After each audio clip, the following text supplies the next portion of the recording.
mila na desturi na tradition ya jamii ya Wamasai imekuwa identity ya taifa letu la Kenya.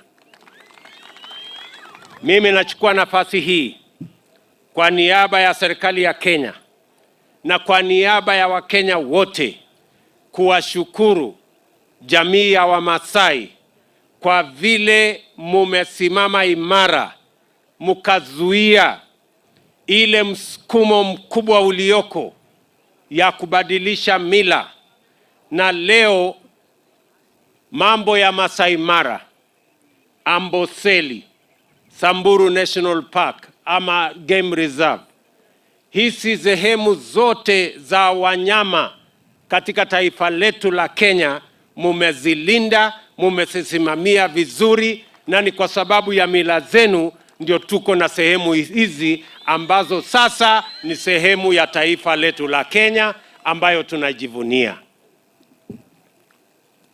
Na ndio sababu hiyo, jameni, mimi nimekuja hapa kwa furaha kubwa, kwa sababu tumekuja kuwapatia endorsement ya kwamba mila yenu ni mila safi, ni mila nzuri, na tumekuja hapa kusimama na nyinyi, na nimekubaliana na viongozi wenu hawa ya kwamba hii sherehe itakuwa sasa ni sherehe ya kila mwaka, na sherehe hii haitakuwa sherehe ya counties 3 peke yake. Itakuwa ni sherehe ambayo itakuwa ni sherehe ya kitaifa, na serikali ya Kenya itaungana na serikali zetu za county kuhakikisha ya kwamba tunaandaa hii sherehe vile inapaswa, ndio tuhakikisha ya kwamba inatumika kulinda desturi na mila ya Wamasai, na vile vile kulinda sehemu zetu za mbuga ya wanyama wa pori, na vile vile kuhakikisha ya kwamba inakuwa a commercial and will take care of the commercial interest of the communities that practice this tradition.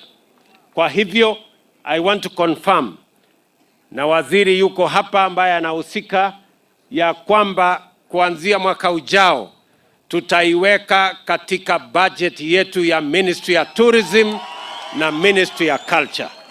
Hii shuka tunavaa leo. Si hata mimi nimevaa shuka. Lakini tunajua mimi ni rais. Ama? So, hii shuka tunavaa leo kwa sababu tuko kwa sherehe. Lakini kesho tunaweka shuka chini, tunaenda kazini. Ama namna gani? So, kwa hiyo nyumba 5,000, mimi nahitaji vijana karibu 20,000 watakao kuja kufanya kazi ya affordable housing. Nyinyi mtakuja? Mko tayari kwa hiyo kazi? Si mimi niliwaambia kazi ni kazi. Kwani mlikuwa mnafikiri ilikuwa mchezo? Tulikubali kazi ni kazi, sio? So nyinyi mjipange. Tunahitaji vijana wale, na mimi siwezi kubali mtu ati anasema hapana, hii kazi ni ya wale, hii kazi mimi siwezi kufanya, ati kazi yako tu ni kuweka style namna hii, ati hapana. Sisi wote tuende kazini, ama namna gani? Nimekubaliana pia na hao wabunge ya kwamba tutaweka mpango wa ICT hub, pale ambapo tutapanga ajira kupitia mitandao, teknolojia na makompyuta. Kwa sababu marafiki wetu wengi wametupatia nafasi ya ajira. Marafiki wetu wa Marekani, marafiki wetu wa Ujerumani, marafiki wetu wa kutoka UAE, marafiki wetu wa kutoka Canada wamesema wanahitaji karibu vijana 1,000,000 watakaofanya kazi inaitwa digital jobs. Na ndio sababu tumesema tunatembeza mtandao kila mahali. We are working on fiber optic backbone to get to as many villages in Kenya as possible, ili vijana wetu wakiwemo vijana wa hapa Hata kama utaenda na shuka yako, uende na shuka yako, ufanye kazi hapo kwa kompyuta, ufanye kazi Marekani ukiwa hapa nyumbani, na tuweke pesa katika mfuko, tufukuze umaskini katika taifa letu la Kenya. Ama namna gani jameni? Nyinyi mnanielewa? Hii sherehe itakuwa ni sherehe ambayo watu watatoka duniani kote wakati wanakuja kuangalia wildebeest migration, vile vile watakuja katika hii sherehe, na tutatumia hii sherehe kujaza mahoteli yetu. Tutatumia hii sherehe kupanga ajira ya vijana wetu wanaofanya kazi katika sehemu hizi. Na mimi naamini ya kwamba ile hatua ya kwanza tumefanya leo ndio itatengenezwa vizuri kuliko vile tumetengeneza hii. Going forward, we are going to make this function better and proper, and going forward we are going to make sure that this function becomes part of the itinerary of our tourism circuits and our tourism program as a country. Tuangalie ni vipi tunaweza kuendesha utalii, na hiyo utalii isiwe tu ni utalii ya mambo ya wanyama peke yao ama mambo ya beach kule Mombasa peke yake. Pia mbele na nyuma iwe ni mambo ya culture ya watu wa taifa letu la Kenya. Na ndio sababu tunasimama hapa pamoja na nyinyi. We want, as our tourists come to watch the great wildebeest migration, they must also come to watch this beautiful ceremony of celebrating the Maasai culture every year. And this must become a source of tourist numbers and premium tourist visits from across the globe. As we celebrate Kenya as the cradle of humanity, we must celebrate the Maasai culture as the culture that has withstood many challenges. And today we celebrate the Maasai culture. UNESCO, ambayo ni idara ya United Nations, wametambua culture ya Wamasai na imewekwa katika orodha ya mambo ya muhimu duniani kote ambayo inazingatiwa na jamii ya watu wa duniani kote. So we are celebrating a special place that UNESCO has identified certain aspects of the Maasai culture. And as my minister has said, the Enkibata as an induction of boys leading into initiation. UNESCO has also identified Eunoto, which you know is the shaving of the Moran as they pave way to be adults. And Olngesher, the meat-eating ceremony that serves as a graduation to adulthood. Haya mambo matatu yametambuliwa na United Nations kupitia UNESCO kama items ya culture ya Wamasai ambayo ni ya muhimu duniani kote. Vile vile nichukue nafasi hii kupongeza UNESCO kwa kutambua culture ya Wamasai, na ndio wanasema these 3 items of the Maasai culture will be inscribed on UNESCO list of intangible cultural heritage, and in the need to the safeguarding and transmission of these cultural items to the next generation. Kwa hivyo vijana mlioko hapa mnajua ya kwamba this culture will move from one generation to another. Mimi nataka vile vile niseme ya kwamba mbali na kupanga yale mambo mengine mengi yote, culture hii imewezekana kwa sababu mumelinda na mumetunza mazingira katika sehemu zenu, hasa katika counties hizi zetu 3. Mumetunza sehemu hizi za mbuga za wanyama wa pori. Kule Samburu mumefanya kazi ya muhimu. Kule Kajiado mmefanya kazi ya muhimu. Hapa Narok you have done an exceptional job. Na mumeweka mpango mpya yenye mimi nataka ni endorse na niambie waziri asaidiane na counties kutekeleza. Kusaidia counties kutekeleza. Hapa Masai Mara mumeweka the Masai Mara Management Plan and the Greater Masai Mara Management Plan. I want to commit that we are going to support the management of these parks for the benefit of the communities in these areas and for the sustainable use of the facilities we have in these game reserves and in the conservancies that border these game reserves.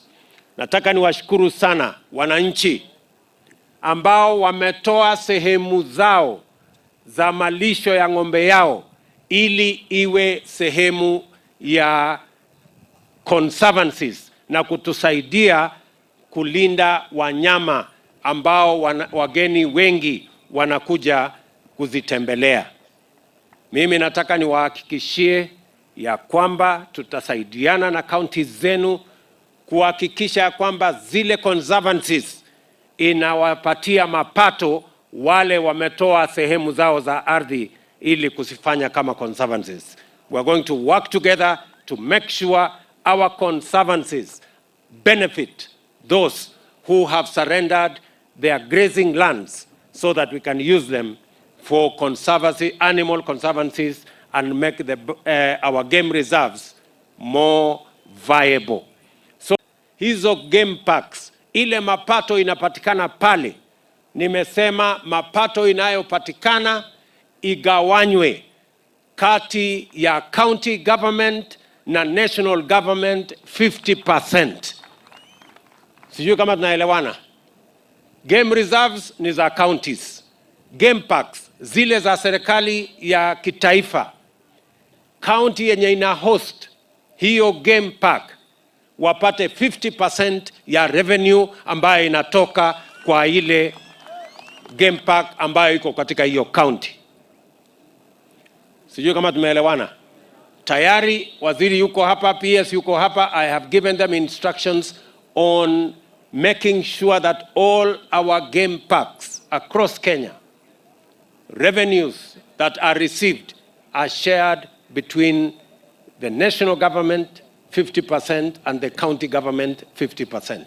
So that, and I want the county government to make sure that that money goes to benefit the communities that play host to our national parks. Tumekubaliana jameni? Vile vile nimesema ya kwamba tutaajiri game wardens, wale wanatusaidia kujunga wanyama wetu, wengine 1,500 ambao tutawaajiri hivi sasa. Na nimesema kwa hawa 1,500 40% ambaye ni karibu 600 ya hawa game wardens watoke kwa zile counties ambao game reserves na game parks iko huko kwao. Ndio tusaidie vijana ambao wanajua vile ya kuishi na wanyama hapa, so that we can better use the resources that we have. Mimi vile vile nataka niseme hivi, kwa sababu UNESCO, United Nations, imetambua kwamba jamii ya Wamasai culture yao ni ya muhimu na wanajua kuishi na wanyama.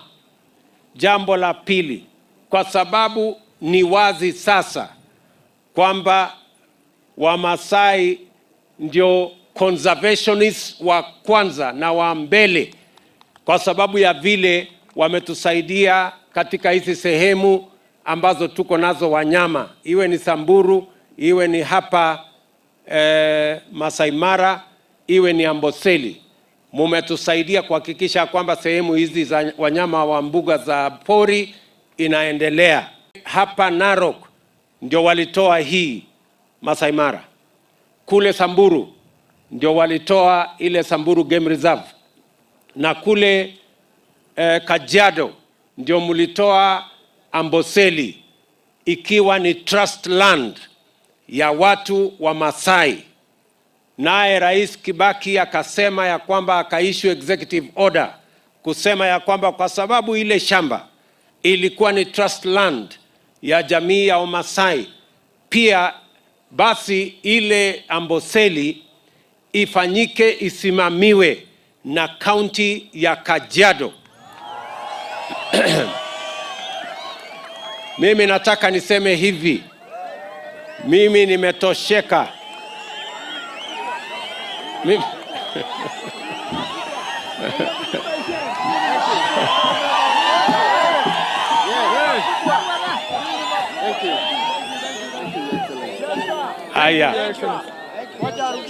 Aya. Mimi nimetosheka.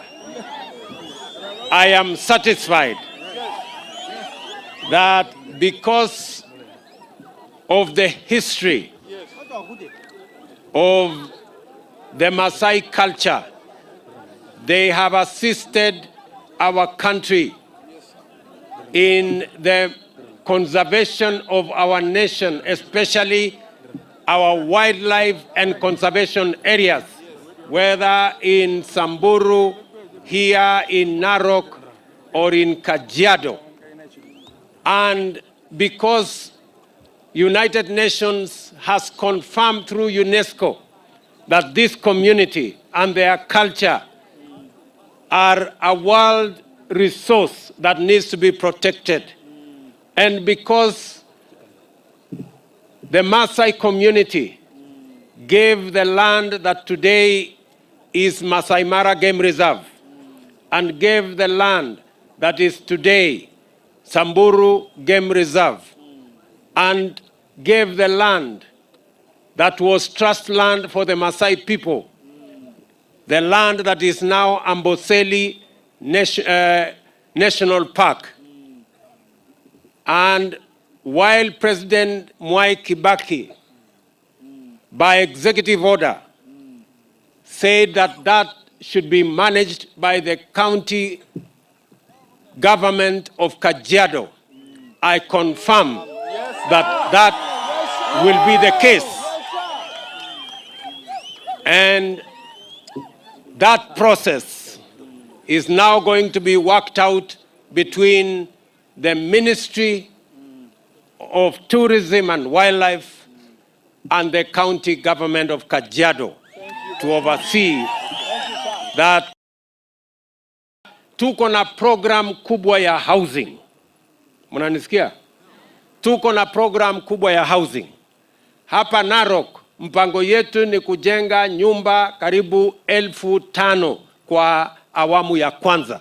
Kama ni Kilgoris hapa kwetu, kama ni kule Narok, kama ni zile towns zingine. Hatutaki tena tukate mashamba ambayo tungetumia kwa ufugaji ama kwa kulinda wanyama wa pori vile tulivyo hapa Masai Mara, ati kwa mambo ya kufanya makao ya wananchi. We must be careful. And that is the reason why affordable housing is a plan whose time has come. We want to make sure that using affordable housing, we minimize land fragmentation, because land fragmentation is denying us land for production of food, is denying us land for the keeping of our livestock, and is denying us land or threatening land that we are using for our game reserves, conservancies, and game parks in Kenya. So we must. Sijui kama tunaelewana. Nyinyi mnataka tuendelee kukatakata mashamba ikue robo eka na nusu eka? Sisi tumekubaliana shamba sasa, mambo ya kuishi tuende kwa manyumba huko, kila mtu atafute affordable housing, aende aishi huko. Tuache kukata shamba ya kulisha malisho ya ng'ombe, tuache kukata shamba ya kilimo, tuache kukata shamba hii ambayo inatumika kwa kulinda wanyama wa pori. Tumeelewana jameni? Nyinyi mnakubali hiyo maneno ama mko na mpango mwingine? Mnakubali hiyo maneno? Hebu nione kama mnakubali hiyo maneno. So wale wanapinga affordable housing wajichunge. Hapo kwa maziwa tayari tumeagiza milk coolers. Nilikuja mahali fulani hapa, nililetwa na waziri Soipan mambo ya milk coolers. Sasa tuko na milk coolers zingine 30 ya Narok County. Mimi nataka mujipange, kwa sababu tunataka tuwasaidie kukusanya maziwa ili tuweze kutumia maziwa kuongeza mapato yenu, na bei yake tunaanza kuipangia kama serikali. Hakuna vile bei ya maji inaweza kuzidi bei ya maziwa. Hata kwa dawa jameni, hata kwa uganga, bei ya maziwa inaweza kuwa bei chini kuliko bei ya maji? Hapana, hapana, hapana. Hapo iko kalaba, hapo iko makosa. Ama namna gani? Si hapo iko kizungumkuti? Ati bei ya maji kwani hii maji inafanywa nini? Maji haipelekwi malisho, hainunuliwi dawa, haipelekwi kwa deep, haikamuliwi, haifanyiwi chochote. Alafu inakuaje bei ghali kuliko maziwa? Hapana. Hii bei ya maziwa lazima tuzungumze. Sasa nimeweka mpango kubwa ya Kenya mzima ya mambo ya livestock.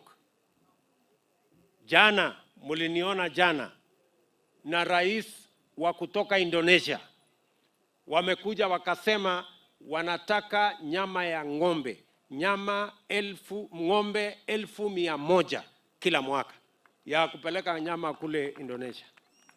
Tuko na wengine wengi ambao wanataka nyama ya Kenya.